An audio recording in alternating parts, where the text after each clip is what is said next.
first and foremost, we have onions that we're going to chop up finely. And we're going to take some sweet peppers that I got in the grocery store. We're going to chop those up. Those are mini sweet peppers. We're going to put those in together with our potatoes. I'll show you how that's Okay, and the next thing we're going to do is we're going to take our russet brand potatoes over here, and we're going to stab them. The reason we do this is because when we heat them up in the microwave, they don't blow up.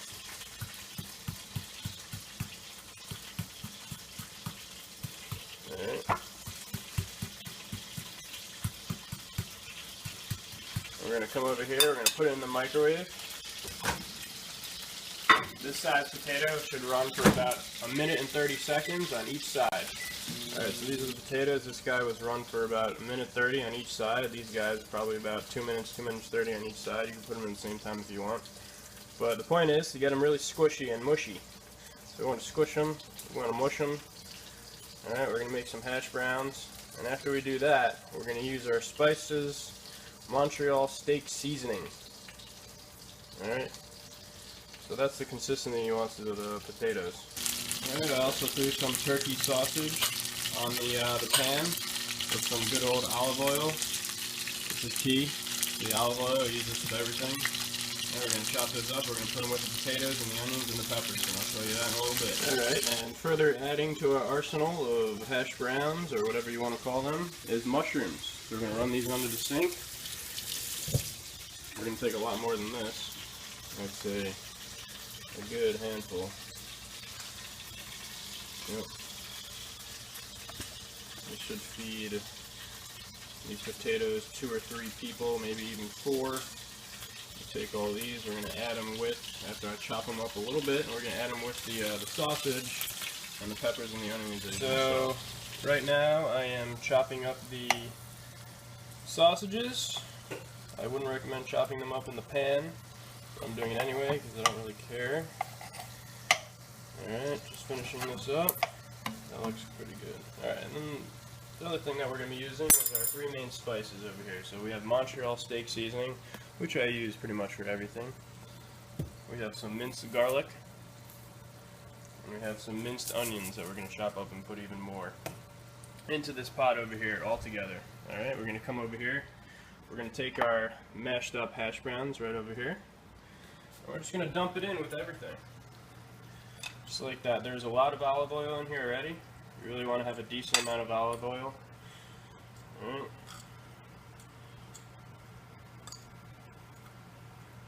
Put that all in there. Let's just top it off with a little bit more olive oil. How about that? Extra virgin. Kinda like. Alright, take our Montreal. There's no exact science to cooking, you know, you just gotta feel it. However much you want to put in, a lot, a little. Take our garlic, sprinkle some on there. Take some onions even more. Just add a little more flavoring. Alright, we're gonna come back over here. We're gonna take our veggies that were chopped up before. We're gonna throw it in there too. Hopefully this pan is big enough. I've never cooked for this many people, this amount of size. Alright, we'll make it work. We're going to take our mushrooms right over here. We're going to put them in there too. Alright, we're going to stir that all together. Keep your eyes fixed on that. Alright, we're going to turn that heat up to a nice medium/high. So we want a nice crisp burn in our hash brown mix. Alright, we're just going to keep stirring until it's all nice and settled in there, and then we're going to leave it idle for a few minutes at a time so we can get a nice crisp with the olive oil. Alright, so for our eggs, we're going to be making eggs and hash browns. Alright, so I already whipped up some over here, but the main ingredients is good old egg and some cream. Whatever cream you want, doesn't really matter. So you're going to put the eggs in, like so. Clean this later. I'm going to put a little bit more cream in. So you can see the consistency and you can see the color. What I have over there, so that's the color you kind of want to match. We're going to whip that up with a fork, good old plain fork, like so. And then I'm going to put it in the pan. I'm going to break those yolks. Alright, like that. We're going to really get everything out.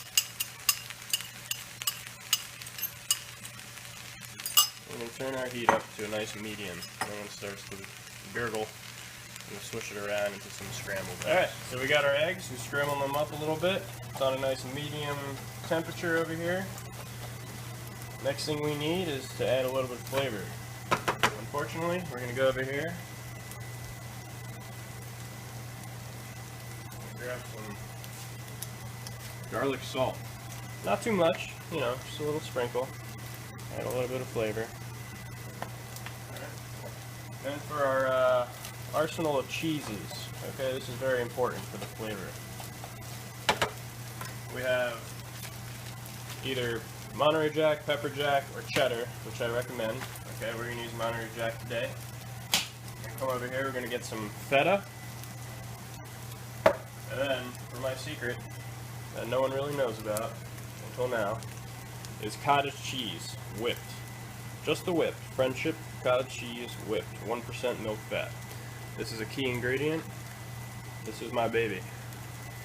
We will be putting in a little bit into our eggs, just to give it some texture, a little bit more flavor.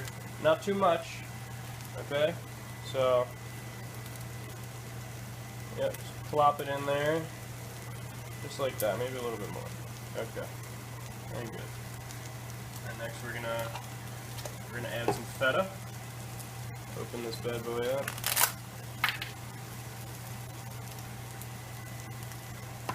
If I can. Popping's always good. Sprinkle some of this in there.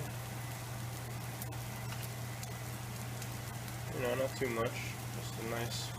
I personally like feta. You don't have to use feta. It does make the world a lot better though. Alright, just like that. And then our good old cheese. So this is going to feed about 2 to 3 people.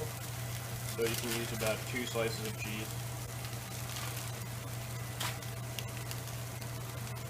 Break that up a little bit. If it's feeding only one person, then go ahead and use, I don't know what that is, garbage. And use 1 piece of cheese. Alright, we're going to stir that up. Alright, and this is the final product. We got our hash browns with everything good in there. And we got our scrambled eggs. And the next part is to enjoy it. Let me know what you guys think.